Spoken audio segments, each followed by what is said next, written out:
What's up? Thank you. Thank you.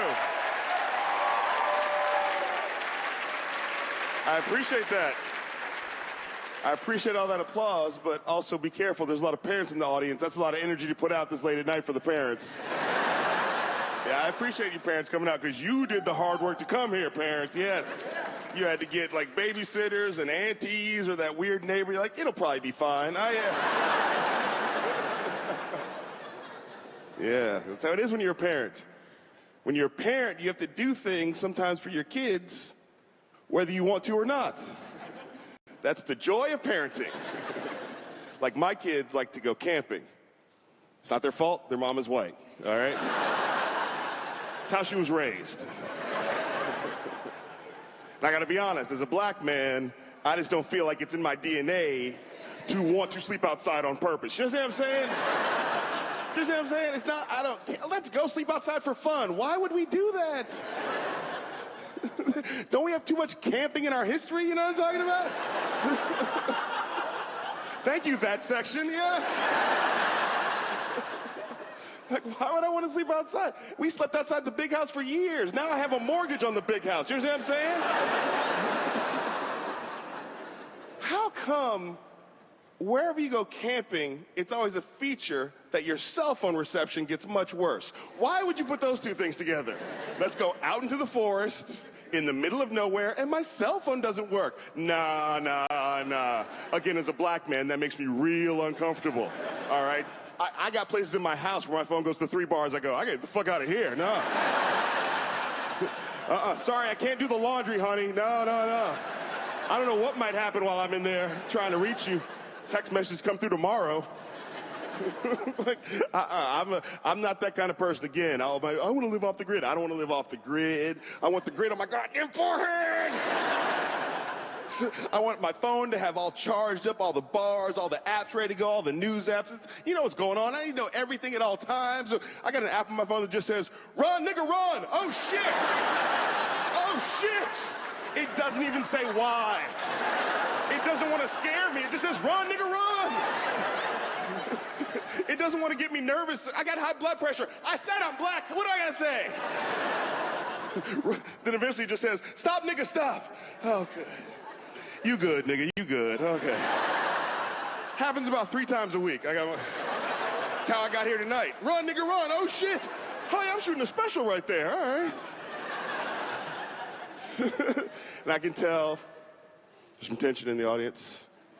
Why does your phone have to call you a nigger? Why would your phone have to... Because run, black man, run doesn't sound that serious. You know what I'm saying? Sounds like it's encouraging me. Run, black man, run. You can do it, black man, you can do it. Believe in yourself, black man, believe in yourself. Sounds like Oprah started the app or something. Like it's encouraging me to seek local office. Black man, we need more men of color running at all levels of politics, not just at the president. We need comptrollers. No. And I'm like, you're right, App. You make a good point. Oh, shit. I wish my phone had just called me a nigger. Which is the name of a book of poetry I'm writing right now. But you gotta do what you can for your kids. That's the whole thing. Whether I like it or not, you know. Like, I got 2 daughters. Actually, currently my wife's pregnant with our 3rd daughter. That's right, yeah, that's true, yeah. That's right. I only make girls, that's right. That's right, that's all that's coming out of here. If anybody wants a girl, I'll finish this off and put some in here for you, and then you can...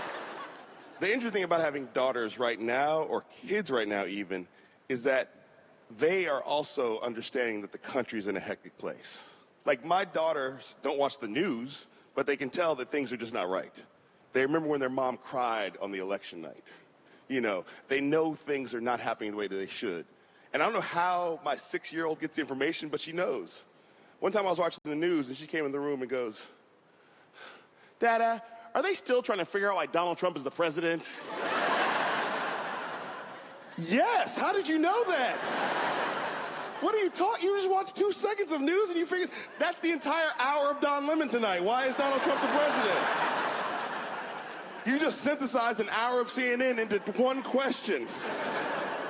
Fuck my show. I'm gonna get you a show on CNN.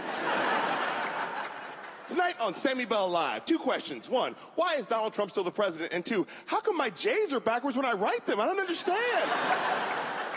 We're gonna solve these 2 questions tonight on Sammy Bell Live.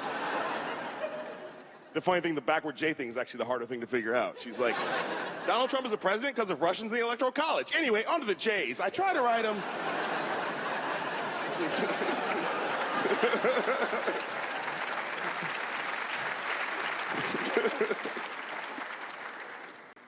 Yeah. And you know, the thing is as bad as things are, as parents, we have to try to give our kids hope, right? And sometimes it's hard to give them hope. You know, one time Sammy walked in and goes, Dada, is there anything we like about Donald Trump? I mean, like anything? I was like, his haircuts are remarkably consistent. It's gotta take a lot of product. He travels a lot. He must have a big kit of products. I'm struggling to give my daughter something to feel hopeful about with President Trump. And right in that moment, my wife walked in the room and went, move. No, nothing, not a goddamn thing. I'm not mad at you, I'm just tense. No, what the fuck is wrong with you? That's right. That's right. I got a hashtag woke white wife. Like, why are you entertaining this discussion? But it's hard, you know, because I try to watch a lot of news, I try to stay informed, but the news is not always appropriate for kids these days. A lot of parents in here had to explain to their kids what a shithole was, like 10 years before they'd have to, you know what I'm saying? It's like my wife sometimes gets frustrated. She's like, turn the news off. This is not important for children. I'm like, well, fine, what should I turn on? I don't know, Game of Thrones. I don't give a shit. Put on the Red Wedding, you know what I'm saying? I'd prefer the Red Wedding to this. This is not appropriate. So that's the thing. You have to, like, you know, the bigger part about being a parent is you got to control the media your kids take in. You know, you can't just let them watch anything on TV. And we're really lucky in my household because my oldest daughter's 6. And right around the time that my daughter Sammy started wanting to watch TV, the show Doc McStuffins premiered. Some of you know what I'm talking about. The rest of you, come along for the journey. Here we go. Doc McStuffins is one of the greatest TV shows in the history of television. Not one of the greatest kids' TV shows, one of the greatest television shows. I'll put it up against The Wire and The Sopranos any day. I watched that show. I'm excited for new episodes. Let me explain. Doc McStuffins is about a little black girl who's 6 years old, and she's a doctor for her stuffed animals and toys. And she wears a stethoscope, and it's magical, and when it makes a sound, all the toys come to life. They don't explain how it works. I don't know, voodoo, I don't know what it is. But when her toys have problems, like they break their arm or they're feeling tired, she tells them what to do. Like, you need to take a nap. Here's a cast. It's like, so she's actively being a doctor on the show as a 6-year-old black girl. Have I blown your mind yet? There's more. So it gets kids ready to go to the doctor, not afraid of the doctor, but it also teaches kids how to speak up for themselves in general. There was an episode about inappropriate touching.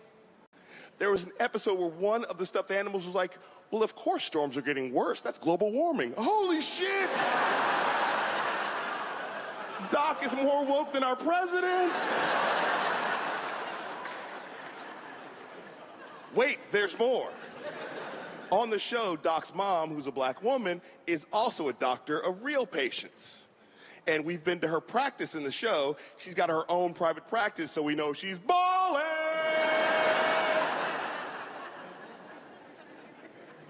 And Doc's dad, black man, I don't know what he does. He's just always in the kitchen cutting vegetables. I don't know what's happening. I don't know if he gets paid for that, but he's always like, would you like a carrot?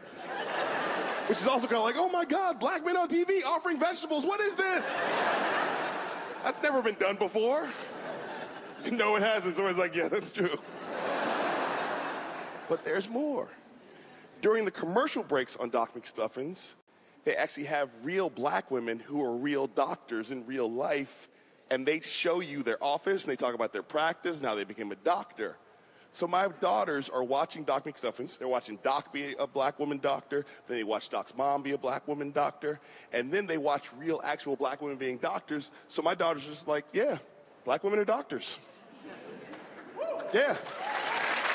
Yeah, it's not even worth clapping about, yeah. Black women are doctors. It's just how the world works. Black women are doctors. And we got to see how deep the effect was on Sammy when after she'd watched Doc for about a year, it was time to go back to the doctor, and she was excited.